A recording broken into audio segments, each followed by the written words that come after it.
El ego es el enemigo.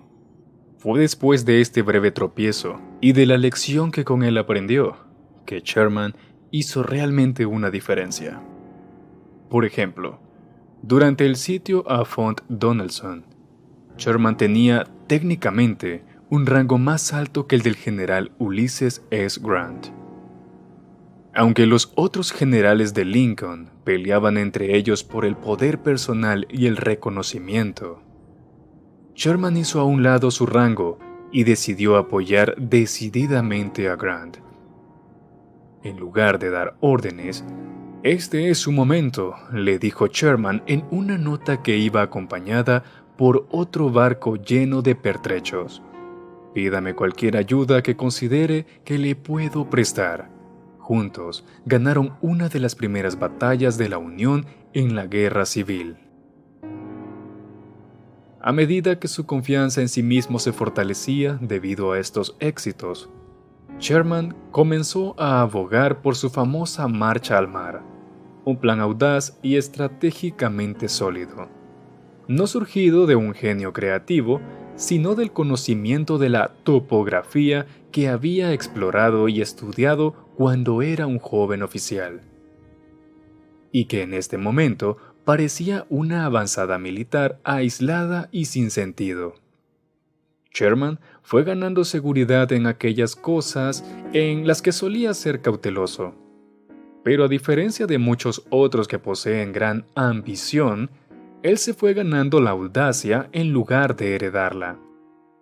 A medida que construía un sendero de Chattanooga a Atlanta y luego de Atlanta al mar, evitó el esquema tradicional de enfrentar una batalla tras otra. Cualquier estudioso de la historia militar puede ver ahora cómo exactamente la misma invasión realizada desde el ego habría tenido un final diferente. Su realismo le permitió ver un camino a través del sur que los demás creían imposible. Toda su teoría de maniobra militar se apoyaba en evitar deliberadamente los asaltos frontales y las demostraciones de fuerza con batallas campales y hacer caso omiso de las críticas destinadas a provocar una reacción.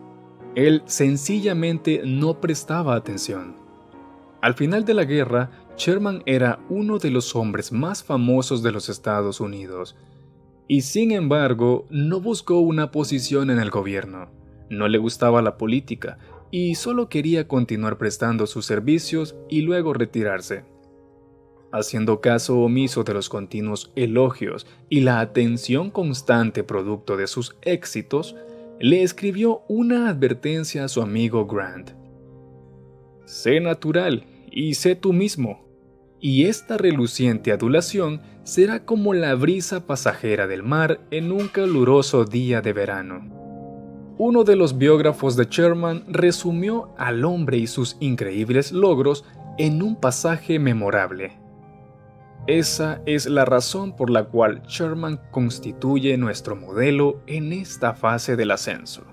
Entre los hombres que se elevan a la fama y el liderazgo, se reconocen dos clases: aquellos que nacen creyendo en sí mismos y aquellos para los cuales este es un proceso lento que depende de los logros concretos.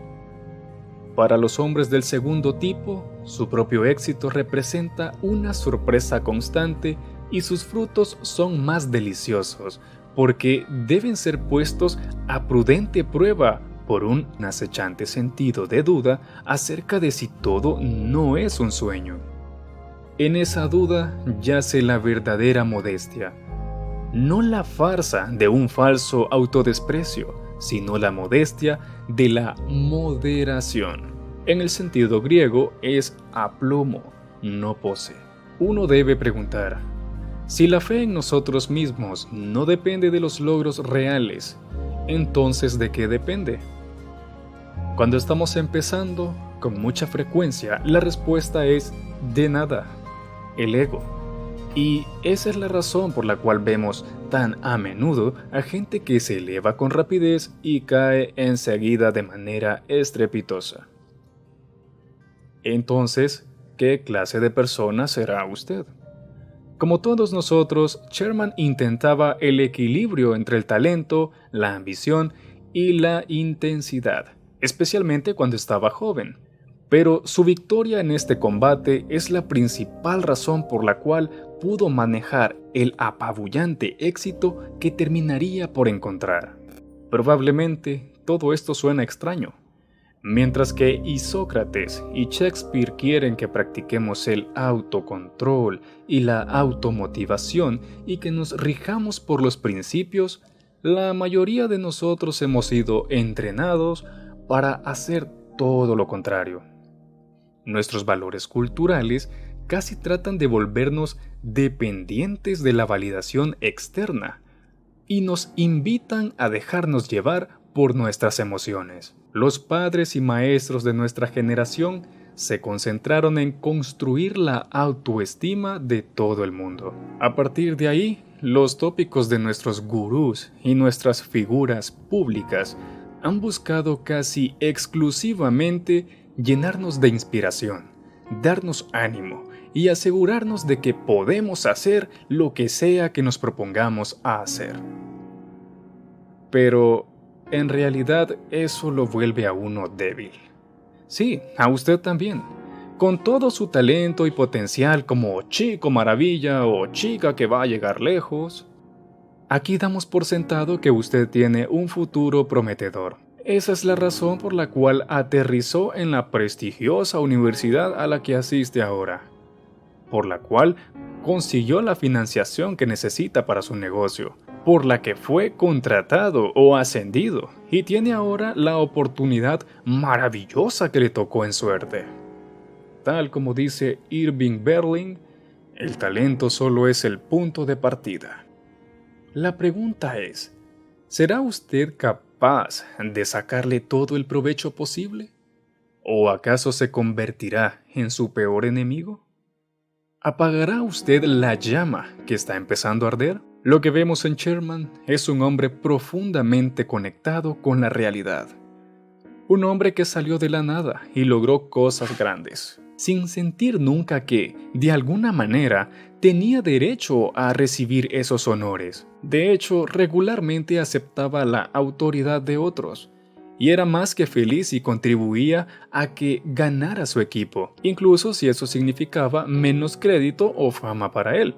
Es triste pensar que las generaciones jóvenes aprendieron sobre el glorioso ataque a la caballería de Pickett, un ataque confederado que fracasó, pero desconocen, o peor aún, desprecian el modelo realista y tranquilo de Sherman. Se podría decir que la capacidad de evaluar las habilidades propias es la más importante de todas. Sin ella, mejorar es imposible. Pero, sin duda, el ego dificulta esa tarea todo el tiempo. Claro que siempre es más placentero concentrarnos en nuestros talentos y fortalezas, pero ¿a dónde nos lleva eso? La arrogancia y el egocentrismo inhiben el crecimiento, al igual que la fantasía y la visión. En esta fase debe ser capaz de verse a sí mismo con un poco de distancia, de cultivar la capacidad de olvidarse de usted mismo. El desapego es una especie de antídoto natural contra el ego. Es fácil sentirse emocionalmente comprometido y enamorado del trabajo propio. Todos los narcisistas pueden hacerlo. Lo raro no es el talento ni la capacidad, y ni siquiera la seguridad en uno mismo, sino la humildad, la laboriosidad y la conciencia de sí mismo. Para que el trabajo sea genuino, debe venir de la verdad. Si usted quiere ser algo más que un relámpago en el cielo, debe estar preparado para concentrarse en el largo plazo. Aprenderemos que, aunque pensemos en grande, debemos actuar y vivir modestamente con el fin de lograr lo que buscamos, debido a que estaremos centrados en la acción y en la educación, y nos olvidaremos de la validación y de la búsqueda de estatus. Nuestra ambición no será grandiosa, sino repetitiva. Un paso tras otro, aprendiendo y creciendo, e invirtiendo en ello el tiempo necesario. Debido a su agresividad, su intensidad, su egoísmo y su infinita autopromoción, nuestros competidores no se dan cuenta de la forma en que ponen en peligro sus propios esfuerzos, para no hablar de su cordura. Rebatiremos el mito del genio autosuficiente para quien la duda y la introspección son desconocidas. A la vez que rebatiremos el mito del artista sufriente y torturado que debe sacrificar la salud por su trabajo, mientras que ellos están divorciados de la realidad y de los demás, nosotros estaremos profundamente conectados y conscientes, y aprenderemos de todo eso. Los hechos son mejores que los sueños, como dijo Churchill. Aunque compartimos con muchos otros una visión de la grandeza, entendemos que el camino hacia ella es muy distinto.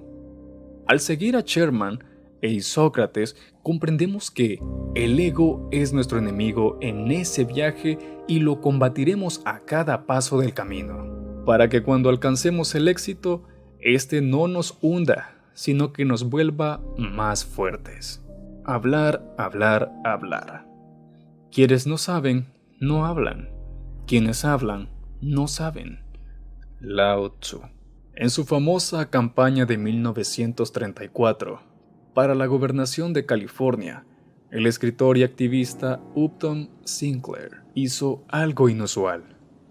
Antes de las elecciones, publicó un corto libro titulado Yo, gobernador de California, y cómo acabé con la pobreza, en el cual describía en pasado las brillantes políticas que había adoptado como gobernador, cargo que todavía no se había ganado.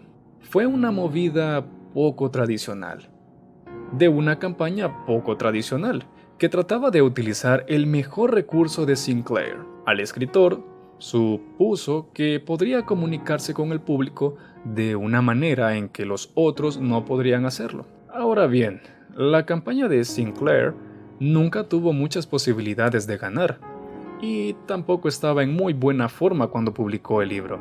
Pero los observadores del momento notaron de inmediato el efecto que el libro tuvo, no sobre los votantes, que devoraron el libro, sino sobre el propio Sinclair. Carey McWilliams escribió esto sobre su amigo Sinclair cuando la campaña fracasó. Upton no solo se dio cuenta de que sería derrotado, sino que, de alguna forma, parecía haber perdido interés en la campaña. En su vívida imaginación, él ya había representado el papel de yo, gobernador de California.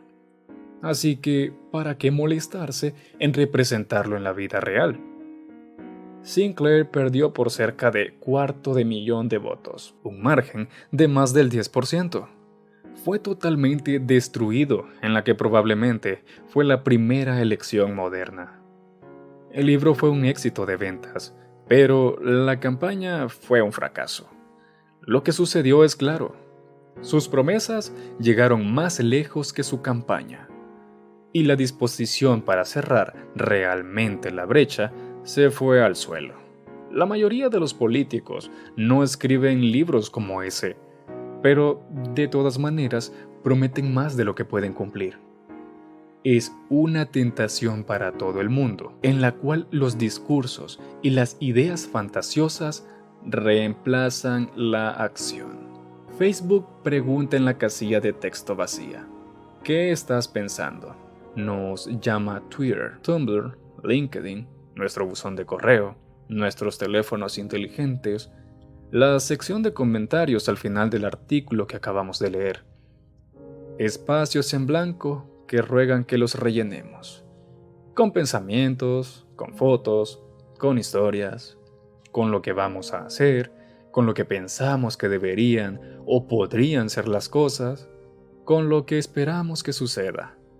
Tecnología inanimada, sí, pero igual de impositiva.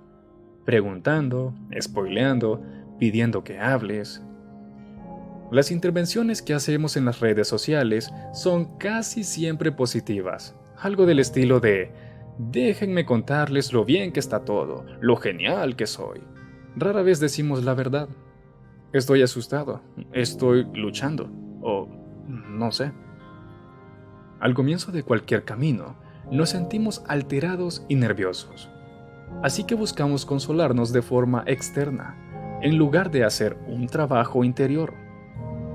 Cada uno de nosotros tiene un lado débil que, al igual que un sindicato, no es exactamente malintencionado, pero a la hora de la verdad, siempre quiere recibir todo el crédito y la atención posible, por hacer muy poco. Ese lado es lo que llamamos ego. La escritora y antigua bloguera de Gawker, Emily Gould, una Hannah Horvath de carne y hueso, se dio cuenta de esto durante los 2 años que duró su lucha para publicar una novela. Aunque contaba con un jugoso contrato, estaba estancada. ¿Por qué? Estaba demasiado ocupada, pues pasaba mucho tiempo en internet. Esa es la razón. De hecho, no puedo recordar nada más de lo que hice en 2010.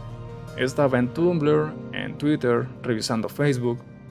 Eso no me producía ningún dinero, pero era como trabajar. Yo justificaba mis hábitos ante mí misma de distintas formas. Estaba construyendo mi marca. Bloguear era un acto creativo. Incluso retransmitir un post de alguien más era un acto creativo. Si uno miraba de reojo, también era la única cosa creativa que estaba haciendo. En otras palabras, ella estaba haciendo lo que muchos de nosotros hacemos cuando estamos asustados o abrumados por un proyecto. Hacía cualquier cosa menos concentrarse en su proyecto. La novela en la que debía estar trabajando se estancó por completo durante 1 año. Era más fácil hablar sobre la escritura, hacer todas las cosas agradables relacionadas con el arte y la creatividad y la literatura que sentarse a escribir. Ella no es la única. Alguien publicó recientemente un libro titulado I am working on my novel. Estoy trabajando en mi novela, el cual está lleno de posts de las redes sociales escritos por autores que claramente no están trabajando en sus novelas. Escribir, como tantos otros actos creativos, es difícil. Sentarse ahí, con la mirada fija, irritado con uno mismo, irritado con lo que uno escribe porque no le parece lo suficientemente bueno y uno mismo no parece suficientemente bueno. De hecho, muchas tareas valiosas que empezamos son terriblemente difíciles, ya sea programar una nueva máquina o dominar un oficio, pero hablar siempre es fácil.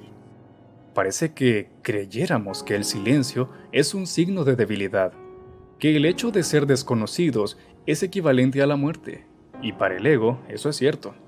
Así que hablamos y hablamos, como si la vida dependiera de ello.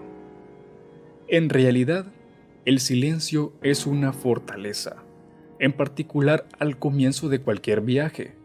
Como advirtió el filósofo Kierkegaard, un hombre que detestaba los diarios y su cháchara, el chisme anticipa la conversación verdadera, y expresar lo que todavía está en el pensamiento debilita la acción al anticiparla.